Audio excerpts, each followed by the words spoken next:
Paz e bem, bom dia, boa tarde, boa noite.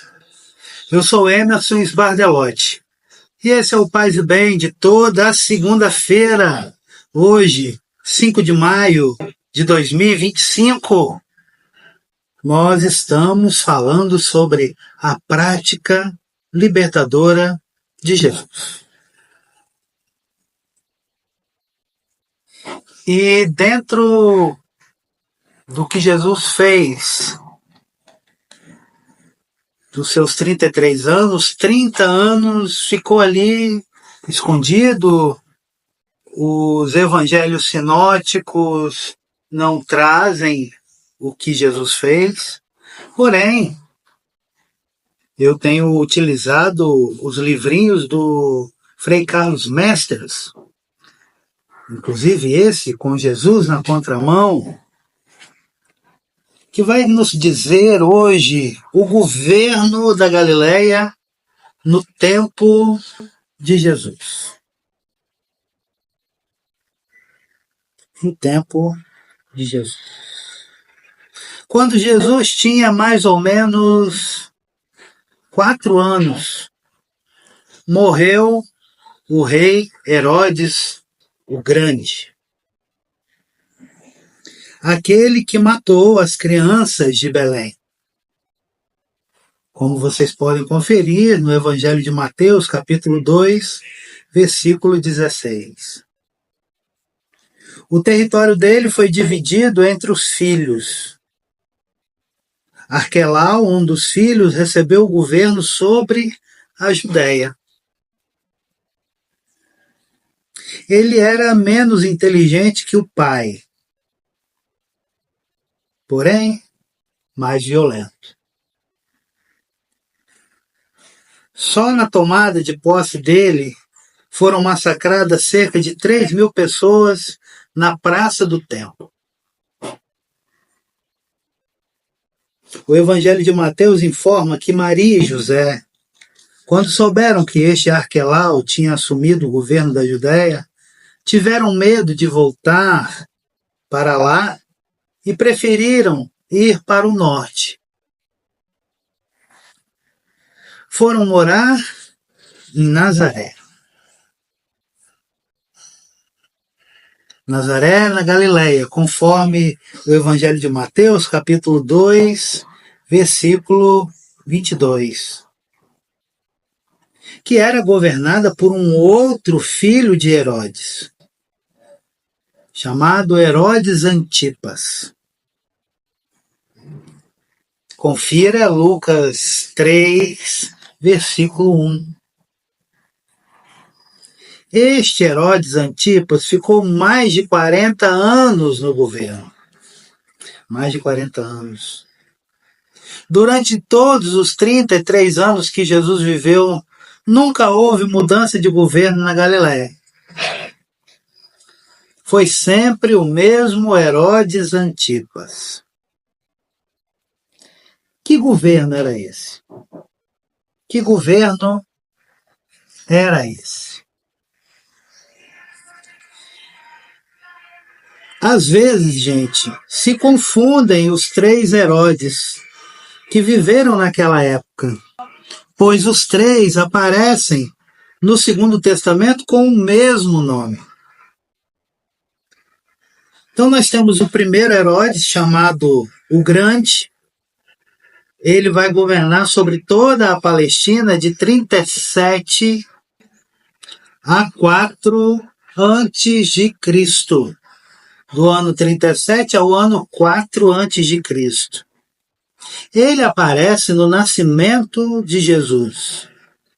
Confira lá o Evangelho de Mateus, capítulo 2, versículo 1. É ele quem mata as crianças de Belém. Mateus, capítulo 2, versículo 16. O segundo Herodes, chamado Antipas, governou sobre a Galileia de 4 antes de Cristo a 39 depois de Cristo. Ele aparece na morte de Jesus, que está em Lucas, capítulo 23, versículo 7. Este Herodes matou João Batista. Marcos, capítulo 6, versículos 14 a 29. E o terceiro Herodes, chamado Agripa, governou sobre toda a Palestina de 41 a 44 depois de Cristo. Aparece nos Atos dos Apóstolos. Atos capítulo 12, versículo 1, depois versículo 20. É ele quem mata o apóstolo Tiago. Atos capítulo 12, versículo 2. Então nós temos aí três Herodes. Três Herodes.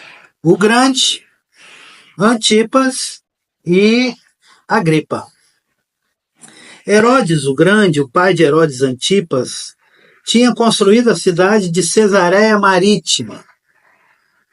Ela foi inaugurada por volta do ano 15 a.C. Era um novo porto de escoamento dos produtos da região. Devia competir com um grande porto de Tiro, no norte, e assim ajudar a desenvolver o comércio na Samaria e na Galiléia. Por isso, já desde os tempos de Herodes o Grande, a produção agrícola na Galiléia começava a orientar-se não mais a partir das necessidades das famílias, como era antes, mas sim a partir das exigências do mercado.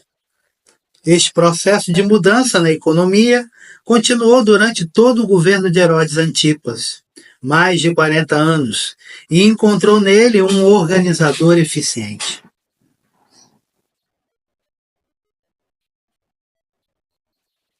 Todos estes governantes eram peleus. Quem mandava mesmo na Palestina desde 63 a.C. era Roma, o Império. Herodes Antipas, para não ser deposto, procurava agradar a Roma em tudo. Insistia, sobretudo, numa administração eficiente que desse lucro ao império e, por isso, reprimia qualquer tipo de subversão. Foi este um dos motivos que o levaram a prender e matar João Batista. Lucas 3, versículo 19, Marcos 6, versículos 16, versículo 27. A preocupação dele, de Herodes Antipas, não era o bem do povo, mas sim a própria promoção. Gostava de ser chamado benfeitor do povo. Porém, na realidade, era um explorador.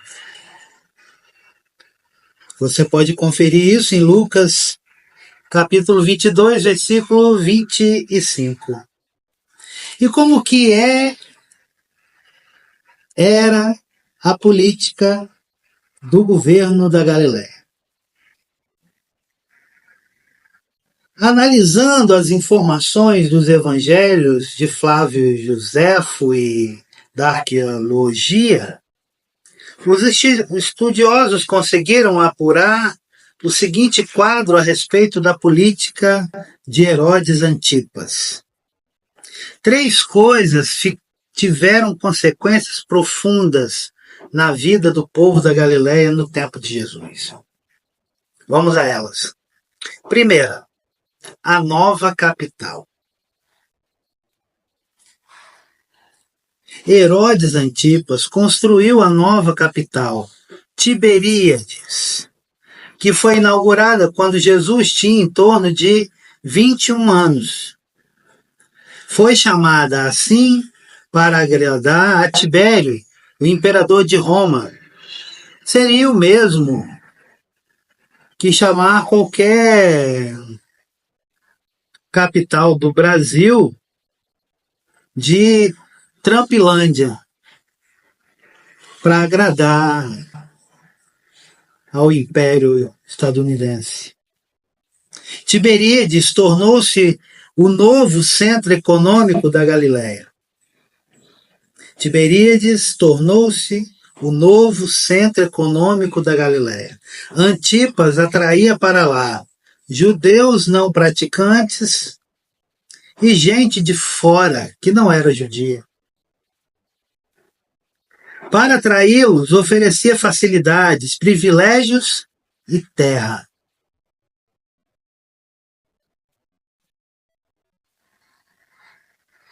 Terra, em parte, tirada do povo através de altos impostos. Altos impostos.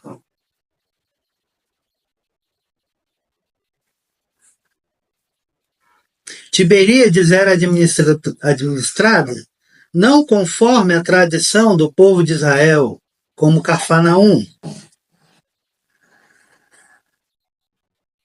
mas conforme o regime e a organização das cidades gregas. Tiberíades era um quisto estranho no meio da Galileia. Era lá que vivia o rei com seus ministros, os magnatas, os generais e os grandes da Galileia.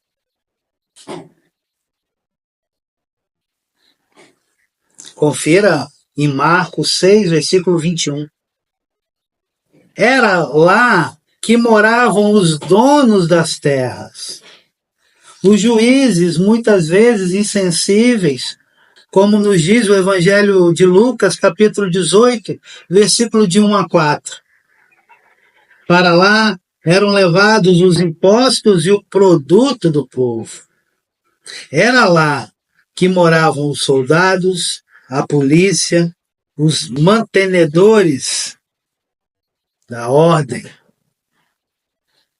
Era lá que Herodes fazia suas festas e orgias de morte. Confira Evangelho de Marcos, capítulo 6, versículos de 21 a 29. Jesus andava em todas as cidades, povoados e aldeias da Galileia, mas nos evangelhos não consta que tenha entrado em Tiberíades, a cidade dos palácios do rei, onde vivia o pessoal de roupa fina. Confira Mateus 11, versículo 8. Então essa foi a nova capital, Tiberíades, em honra de Tibério. Segunda consequência profunda, a classe dos funcionários. Ao longo daqueles 40 anos de governo de Herodes Antipas, criou-se toda uma classe de funcionários fiéis ao projeto do rei. Escribas, comerciantes, donos de terras, fiscais do mercado, publicanos ou coletores de impostos, militares, policiais, juízes, promotores, magistrados, chefes locais e outros. A maioria desse pessoal morava onde? Em Tiberíades. Gozando dos privilégios que Antipas oferecia. Mas também havia funcionários espalhados pelas aldeias. Em cada aldeia ou cidade havia um grupo de pessoas que apoiavam o governo. Vários escribas e fariseus estavam ligados ao sistema e ligados à política do governo de Herodes Antipas. Nos evangelhos, os fariseus aparecem junto com os herodianos. Você pode conferir no evangelho de Marcos, capítulo 3, versículo 6. Depois, capítulo 8, versículo 15. E ainda Marcos 12, versículo 13. Terceira consequência profunda, o latifúndio. Durante o governo de Antipas, esse cabelo tá. Durante o governo de Antipas, cresceu o latifúndio. Latifúndio ligado aos saduceus, em prejuízo das propriedades comunitárias, que eram a característica do sistema tradicional dos judeus. A arqueologia provou a existência dessas grandes propriedades que visavam um excedente maior de produção para poder exportar. Os muitos impostos faziam diminuir a renda das pequenas propriedades. O livro de Enoque, apócrifo, escrito nessa época, denuncia os poderosos donos das terras. Enoque, capítulo 46, versículo de 3 e 4, depois capítulo 48, versículo 8, ainda capítulo 53, versículo 5, e todo o capítulo 62 de Enoque. E exprime a esperança dos pequenos. Abre aspas. Então os poderosos e os grandes já não serão mais os donos da terra. Enoque 38, versículo 4. O ideal dos tempos antigos era este. Abre aspas. Cada um debaixo de sua vinha e da sua figueira, sem que haja quem lhes cause medo. Fecha aspas. 1 Macabeus, capítulo 14, versículo 2, Miqueias 4, versículo 4 e Zacarias 3, versículo 10. Aos poucos, a política do governo de Herodes tornava impossível a realização deste ideal. É como hoje. A situação está ficando tão ruim que já não é possível realizar o ideal dos tempos antigos. Abre aspas. Cada um no seu lote, com casa própria e bom salário, sem medo de ser assaltado. Fecha aspas. Que saudade, né? E o povo, gente, o povo era ameaçado. O povo não tinha defesa. Nesse sistema não havia defesa nem previdência para o povo. Em caso de doença, pragas, má colheita ou outros desastres, o povo ficava sem ajuda. No sistema anterior havia o clã, a comunidade, que era a proteção das pessoas e das famílias. No sistema que começava a ser implantado pelo governo de Herodes Antipas, isto já não existia mais.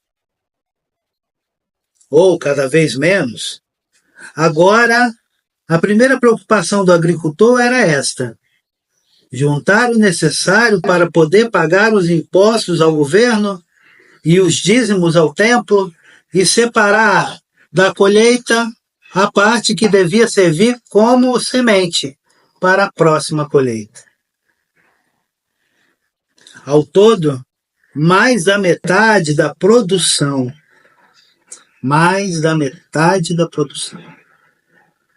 O pouco que sobrava tinha que ser o suficiente para manter a família. Consequência, empobrecimento progressivo. Nada muito diferente de hoje, apesar das pequenas conquistas dos governos progressistas. Pouca coisa mudou. E esta situação transparece nas parábolas que Jesus contava para o povo. Ele sabia o que acontecia e o que se passava no país.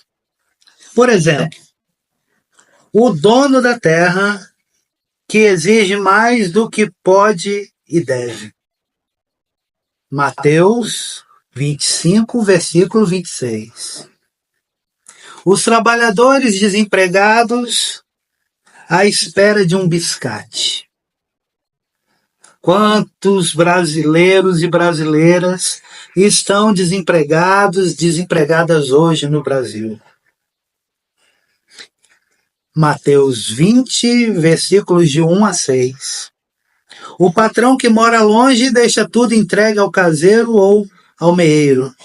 Mateus 21, versículo 33. O povo que vive cheio de dívidas e é ameaçado de escravidão.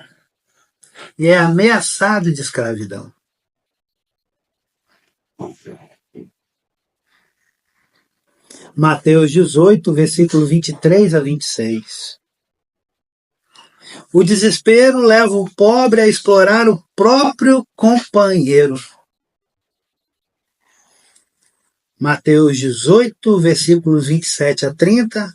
Mateus 24, versículos 48 a 50. A insegurança das estradas por causa dos assaltos. Lucas 10, versículo 30. Qualquer estrada hoje em dia, né?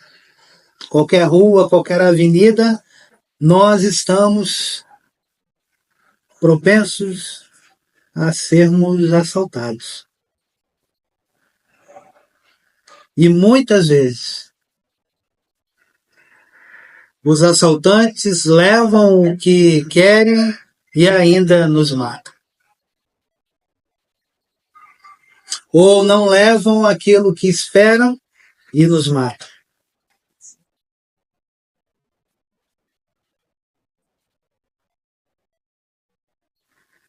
Funcionários corruptos se enriquecem e se beneficiam com os bens dos outros. Lucas, capítulo 16, versículo de 1 a 7. Aí, ó, tá cheio.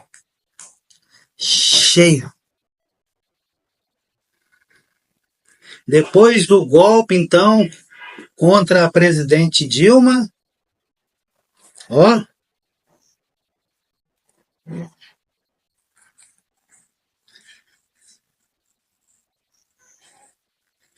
riqueza que ofende os pobres. Lucas 16, versículo 19 a 21. Riqueza que ofende os pobres. Meu amigo querido, irmão, poeta, profeta, Dom Pedro Casaldáliga tinha uma frase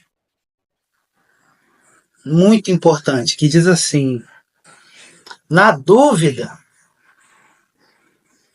fique ao lado dos pobres.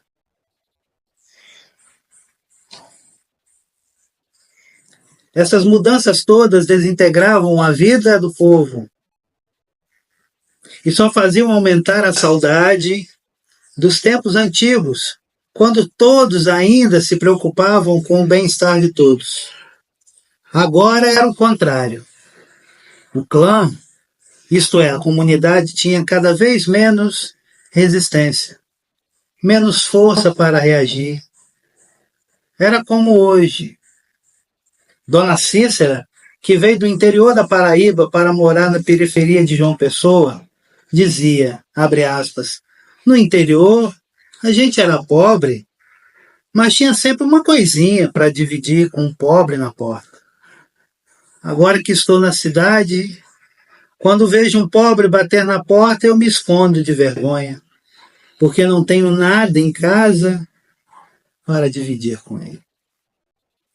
Fecha aspas.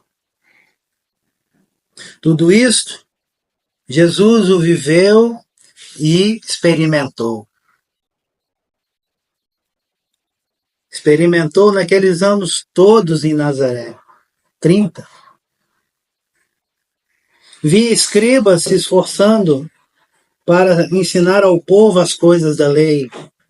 Via fariseus insistindo na observância da pureza. Via sacerdotes preocupados com as coisas do culto no templo. E quem estava preocupado com a vida do povo? O povo, o povo era como um rebanho sem pastor, abandonado. Mateus 9, versículos 36 e 37, Marcos 6, versículo 34. Queria entrar no reino e não podia, porque os que tinham a chave não abriam a porta. Mateus 23, versículo 13. E Jesus dizia, abre aspas, tenho dó deste povo. Fecha aspas. Marcos 8, versículo 2. Este, gente, foi o povo com quem Jesus viveu durante 30 anos da sua vida. Era essa situação que ele experimentava e sofria diariamente. Era nessa escola que ele crescia em sabedoria, graça e tamanho diante de Deus e dos seres humanos.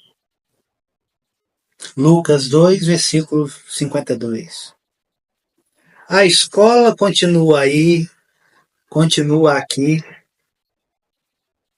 e as matrículas continuam abertas. E tem vaga para esse segmento da prática libertadora de Jesus. Na próxima segunda-feira, nós vamos falar sobre o primeiro impacto. Esgotou-se o prazo. O reino chegou. As três forças que interferiam na vida do povo.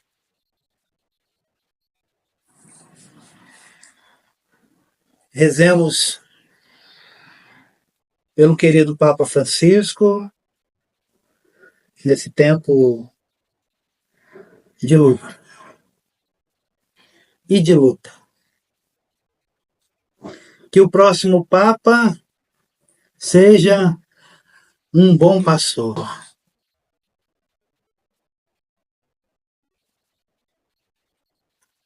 Ajude todos nós, todas nós, a caminharmos. Sempre na defesa da vida. Amém. Axé. Auíri. Aleluia. Paz e bem. Vida longa e próspera.